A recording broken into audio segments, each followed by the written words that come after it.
Jesus, fique à vontade. Bom dia para você que também está conosco online, né? O nosso culto transmitido aí pelas plataformas digitais, né? Facebook, YouTube. Você compartilha aí agora essa live, é muito importante para que o reino de Deus seja levado à frente, para que essa palavra possa abençoar o máximo de pessoas possível. Amém, gente? Eu sei que Deus vai falar ao seu coração hoje. Olha, muitas vezes, irmão, o desânimo parece ser maior do que o seu sonho, parece só. Nunca se esqueça de uma coisa: o seu propósito, o seu sonho sempre será maior do que o seu desânimo. Ô pastor, às vezes eu me sinto tão mal quando eu estou desanimado. Olha, irmão, se for de se sentir mal, o Brasil, o mundo todo vai se sentir mal. Por quê? Porque desânimo todas as pessoas passam na vida. Às vezes, se a gente não vigiar, ele dura um longo tempo. É aí que está o perigo. Você não pode permitir que um desânimo na sua vida dure um longo tempo. Acontece de você, tá ali numa fase mesmo que você está ali entristecido, que parece que as coisas não vão se realizar. Acontece, isso é real. Pode ser a pessoa mais santa do mundo, a mais consagrada do mundo, como aquela que chegou agora na igreja. Isso acontece para todas as pessoas. Agora você tem responsabilidade nisso. Qual é a minha responsabilidade, pastora? Você não permitir que isso se propague por mais tempo na sua vida. Você não pode permitir que o tempo do desânimo seja mais forte, maior do que o tempo da sua confiança, da sua fé. E isso é você que tem que dar um basta. Amém, igreja? É você que tem que dar um limite. Sabe por quê? Porque o diabo é sem limite. Perceba que só por abrir uma brecha ele já entra. Então o diabo não tem limite. Ele não diz assim: hoje eu vou parar de desanimar o fulano. Não, é você que diz: hoje eu vou me animar, porque sobre todas as coisas eu sou mais que vencedor. Ânimo não é circunstância, ânimo é decisão. Repete comigo: ânimo não é circunstância. Diga: ânimo é decisão. Diga assim bem forte agora, diga: e eu decido me animar. Diga aí para o seu irmão: decida se animar, meu irmão. Aleluia. Abra a tua Bíblia aí em Lucas capítulo 5, por favor. Lucas capítulo 5.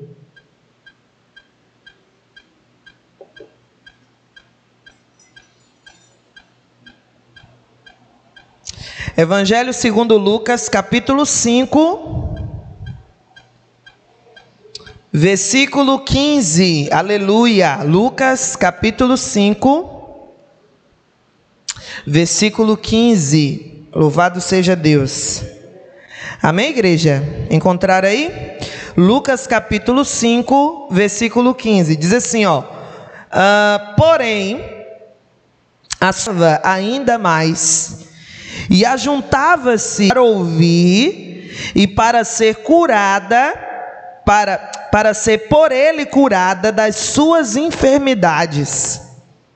Porém, ele se retirava para os desertos e ali orava. Amém, igreja? Vamos ler mais uma vez para você se enturmar na história. Porém, a sua fama se propagava ainda mais, e ajuntava-se muita gente para ouvir e para ser por ele curado das suas enfermidades. Porém, ele retirava-se para os desertos e ali orava. Amém, igreja? Olha só o nível que Jesus foi colocado. Você sabe que Jesus ele veio em outro formato, né? As pessoas esperavam que Jesus seria um líder político, muito rico, coisa e tal, que ele fosse, né? Tirar o trono de Herodes, de César, e estava todo mundo naquela expectativa de um revolucionário. Só que a revolução de Jesus foi diferente. A revolução de Jesus foi mudar a mentalidade daquelas pessoas daquela época, porque não adiantava ele derrubar o trono de César, não adiantava ele tomar o lugar de César, se a mente das pessoas eram as mesmas. Igual lá no deserto, você lembra? O povo foi retirado do Egito para o deserto, aliás, em direção à terra prometida, mas o povo não mudou a mente. O que aconteceu? Eles tinham saudade do Egito, eles queriam voltar para o Egito e eles não viveram a promessa de Deus. Então Deus não quer mudar a sua vida, Deus quer mudar primeiro a sua mente. Depois que Ele muda a sua mente, a sua vida muda. Amém, igreja? Porque se você acha que vai mudar de vida assim, num piscar de olhos, é igual a pessoa, irmão, que ela vem para a igreja e ela muda as suas vestes. Antigamente ela usava shortinho curto, ela ficava com o corpo todo aparecendo. Agora ela veste aquela roupa grandona, cheia de não sei o que. Ai, fulano agora é crente. Ela pode ter mudado a roupa, mas muitas vezes o coração não mudou. O interesse de Deus não é mudar uma roupa, e quando eu digo roupa é por fora. O interesse de Deus é que você mude a mente, porque a roupa transformada, um dia você pode mudar de novo, mas uma mente transformada, irmão, ela nunca volta ao seu estado original. Diga glória a Deus. Então Jesus, ele tinha essa mensagem, Jesus tinha essa autoridade de mudar a mente das pessoas, sabe? A Bíblia fala que ele ensinava com muita autoridade. O que é ensinar com autoridade, irmão? Autoridade não é o quanto você estudou sobre aquele assunto, autoridade é o quanto você passou pela situação e venceu a situação. Tem gente que estuda sobre finanças, mas ela é pobre, então ela não tem autoridade no assunto. Autoridade é tudo aquilo que você viveu, passou e venceu. Aí te dá autoridade. Você que talvez lá no mundo era uma pessoa cheia de doença, aí você veio para Jesus, você usou a sua fé e foi curado. Você tem autoridade nessa área. Você é usado por Deus para curar pessoas. Talvez lá no mundo você era aquela pessoa viciada, enchia a cara de cachaça todo final de semana, quiçá todo dia. Aí você veio para Jesus, se libertou da cachaça, hoje é nova criatura, você tem autoridade nesse assunto. Então você pode ajudar um monte de gente que está passando por esse problema. Você era lá do mundo, seu casamento era todo desgraçado, todo acabado. Aí você veio para a igreja, casou, os dois na presença de Deus, casamento restaurado, coisa boa. Então você tem autoridade no assunto, você pode ajudar casais que estão passando por problemas. Autoridade é isso. E Jesus tinha essa autoridade. Ele passava pela situação, vencia e ensinava. Então as palavras dele não eram palavras vazias, aquele tipo que fala o que eu faço, faça o que eu falo, mas não faça o que eu faço. Jesus não tinha esse discurso. Jesus falava e Jesus fazia. E com isso a fama dele foi aumentando. E olha que naquela época não tinha WhatsApp, não tinha rede social para a gente estar viralizando as coisas, não tinha isso. Mas a fama dele foi aumentando, crescendo e tal. Geralmente quando a pessoa se torna muito conhecida, o coração, se ela não vigiar, se envaidece.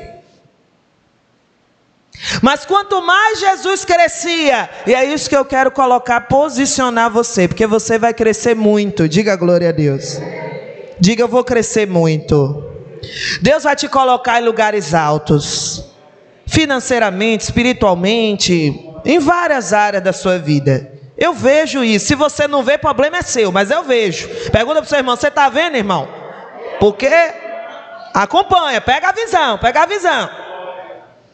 Então eu vejo que Deus vai te colocar em lugares muito altos. Porém, quando você estiver lá,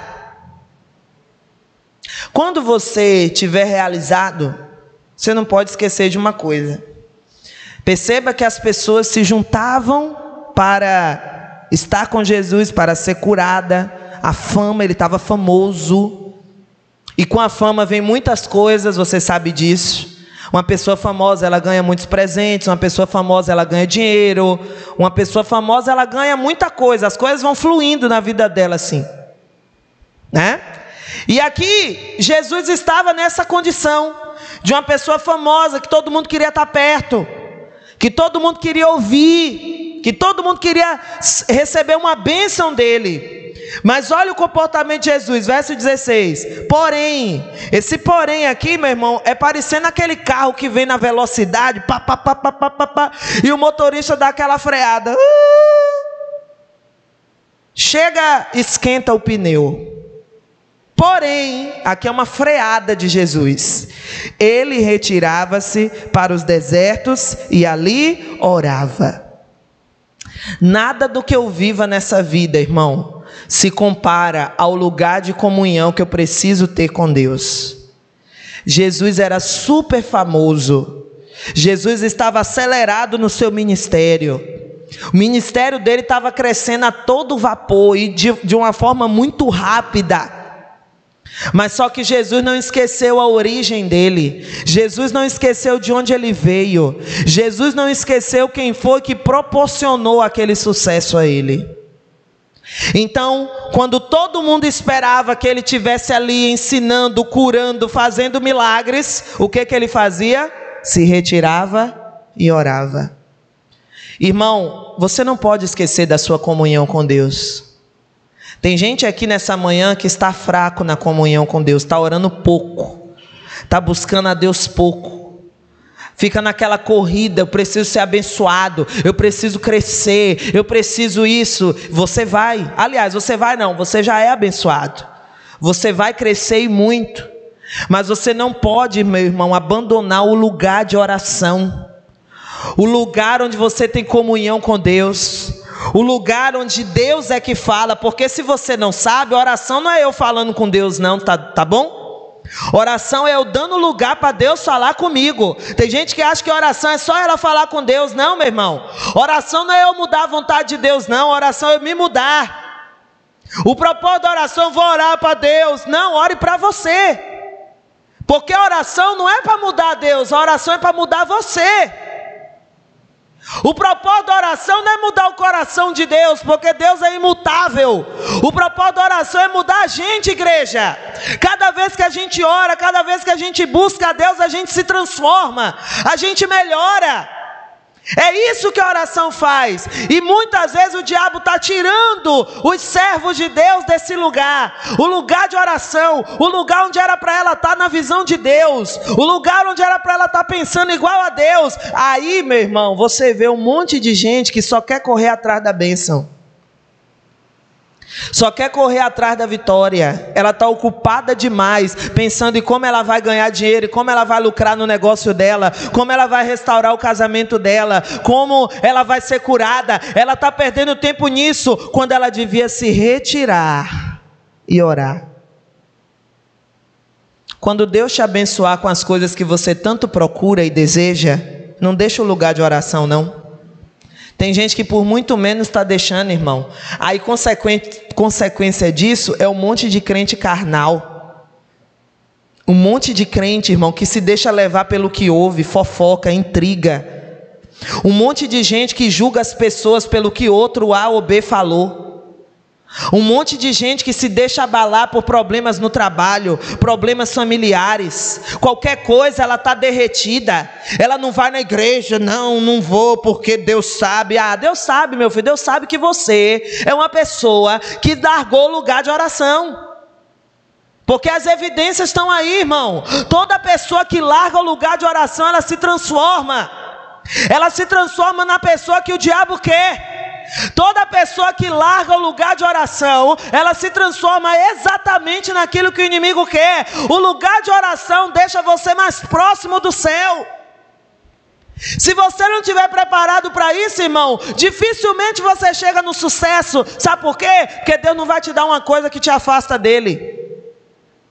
Por isso que tem gente que ainda não ganhou bastante dinheiro na vida, porque Deus sabe que no dia que ela ganhar, ela se afasta do Senhor. Não, pastora, eu não. Você fala assim porque não chegou a bolada de dinheiro na sua mão ainda. Prepara o seu coração para grandes obras. E o que é eu preparar o meu coração para grandes obras? O que é eu preparar o meu coração para grandes bênçãos? Quando a gente diz, quem quer receber grande bênção? Todo mundo, oh glória, mas o coração muitas vezes não está preparado. Sabe por quê? Porque no dia que estiver vivendo uma bênção grande, ela para de buscar a Deus como ela buscava antes. Perceba, quando você chegou na igreja, muitas vezes desempregado, falido, desacreditado da família, o tanto que você orava, que você chorava na presença do Senhor. E hoje? Aí cresceu um pouquinho, Deus abençoou um pouquinho, porque o que Deus está fazendo na sua vida é pouco ainda, diante do que Ele fará lá adiante. Ele só não está fazendo mais porque Ele sabe que muitos de nós, ao invés de nos retirar para o lugar da oração, a gente vai se retirar de lá. Ao invés da gente dizer não para tudo que nos distrai e buscar a Deus e orar a Deus, Deus sabe que muitas pessoas, quando forem abençoadas, vão sair do lugar de oração, de comunhão com Deus. Irmão, eu não tenho nada na vida se eu não tiver comunhão com Deus. E quem está na igreja, uma coisa que eu preciso vigiar, e quem faz a obra também precisa. A pessoa acha que só porque ela está fazendo a obra, ela tem comunhão com Deus, e não é não. Tem um bocado de pastor, de obreiro, de voluntário, de muita gente que não, faz a obra, mas não tem comunhão com Deus. Faz a obra, pode varrer uma igreja, pode limpar uma cadeira, mas não tem comunhão com Deus.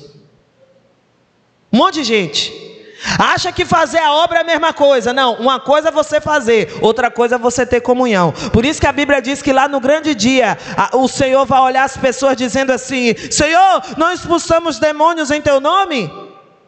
Não estava fazendo a obra? Em teu nome não pregamos, não curamos enfermos? Jesus vai olhar para essas pessoas e vai dizer o quê? Aparta de mim, que eu não te conheço. Deus está interessado, irmão, em pessoas que têm comunhão com Ele. Então, se você quer receber grande bênção de Deus, prepara o seu coração para isso. Como assim preparar meu coração, pastora? Se você fosse essa pessoa que estivesse vivendo o seu sonho, você estaria orando mais ou menos? Você estaria, não me responda não, você estaria buscando mais ou menos? Mais, né, pastora? Será? E por que que hoje qualquer coisa desanima? Qualquer coisa interrompe o seu momento de oração? E por que que hoje qualquer coisa deixa você desanimado, você para de orar, você para de acreditar? Se hoje está assim, imagine quando você estiver lá em cima. Deus hoje está puxando sua orelha, meu irmão. E sabe por que Ele está puxando sua orelha? Porque Satanás está cirandando. Ele quer roubar, matar e destruir. Só que Deus quer que você viva a vida abundante. Para você viver a vida abundante, você não pode largar a comunhão com Deus. Não largue a comunhão com Deus, irmão. E sua comunhão com Deus não depende de ninguém. É a igreja, é a pastora, é o missionário, é não sei quem. Que ninguém, é você, isso tudo é desculpa. O missionário não precisa ficar me ligando: já orou hoje? Já jejuou? Já foi pregar hoje? Não precisa. Eu sei o que eu preciso fazer. Cada um também aqui sabe. Você sabe que precisa se consertar com Deus. Você sabe que precisa voltar a orar como você orava.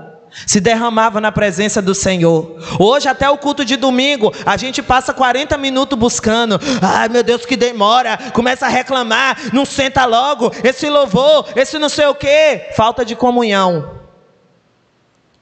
Todo mundo que reclama de tempo de oração, irmão, é porque ela perdeu há muito tempo a comunhão com Deus na casa dela. Porque a igreja é só uma extensão do que eu já faço em casa. A igreja é a extensão. Se na igreja eu não consigo prestar atenção, é porque em casa também eu não oro. É porque em casa também eu não faço. Se na igreja eu não consigo ler a Bíblia, é porque em casa também eu não leio. É sério o que Deus está falando aqui hoje, meus irmãos. Você vai crescer muito, eu digo e repito, você vai crescer muito. Mas quando você chegar lá, se você abandonar a comunhão com Deus, o seu crescimento e nada vai ser a mesma coisa. Abra os olhos, igreja. O que Deus quer de você é sua comunhão. Mas eu faço a obra, Deus quer comunhão. Mas eu faço isso, comunhão. Eu faço aquilo, comunhão com Deus.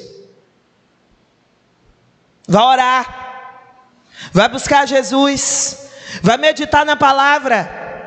Às vezes não sabe nem onde é que está os versículos da Bíblia. Sabe por que não sabe onde é que está o livro da Bíblia? Fica se batendo na hora de procurar. Porque em casa não tem comunhão, não lê. Porque se tivesse comunhão não tinha dificuldade. Eu sou íntimo disso aqui. Você sabe cozinhar? Você vai na cozinha de olho fechado, irmão. Você pega as coisas. Tem gente aqui que vai fazer a comida, nem prova mais. É assim ou não é? Por que você não prova? Porque você já sabe a quantidade certinha. Então você nem prova, nem fica experimentando. Não. Você já sabe que está bom. Por quê? Experiência. Eu não posso fazer isso. Eu não tenho experiência nenhuma. Vou quebrar minha cara. Tudo aquilo que você não manuseia, você não vai ter experiência. Se você não manusear, irmão, isso aqui é a arma do crente. A arma do crente não é celular, não. A arma do crente não é videozinho compartilhado, não. A arma do crente é Bíblia. Se você manusear isso aqui, irmão, se você tiver comunhão com isso aqui, eu quero ver qual é o diabo que vai interromper seus sonhos. Você está vendo que está dependendo de você? Não busca fórmula mágica, não. Não, vou lá receber oração forte. Sim, receba oração forte. Você vai ser até abençoado com aquela oração forte. Mas se você sair daqui e não perseverar em orar, em meditar, em buscar a Deus, a oração forte vai pro ralo. Por que tem um bocado de gente que recebe oração forte, né? Oração forte, e a vida dela não muda? Porque ela sai dessa porta aqui, irmão, e vive a mesma vida. Ela sai dessa porta aqui, a mesma pessoa, murmuradora, reclamona, xinga, pinta e borda. Adianta o quê? Jesus se retirava para orar. Jesus se retirava para orar. Que dirás eu? Que dirás você? Eu estou de pé até hoje, irmão. Sabe o que é? Oração. Se não fosse oração, não estava aqui não. Se eu não tivesse vida de oração, não estava aqui não. Porque as lutas que a gente passa, as injustiças que a gente passa, irmão, não fica de pé não. Você sabe por que você está cambaleando? Falta de oração. Vai orar, vai buscar Deus. Mais você ora, mais alto Deus te leva.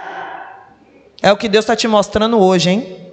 Volte a ser a pessoa de oração que você era. Volte a ser a pessoa de comunhão que você era. Deus está falando contigo. Quem tem ouvido, ouça.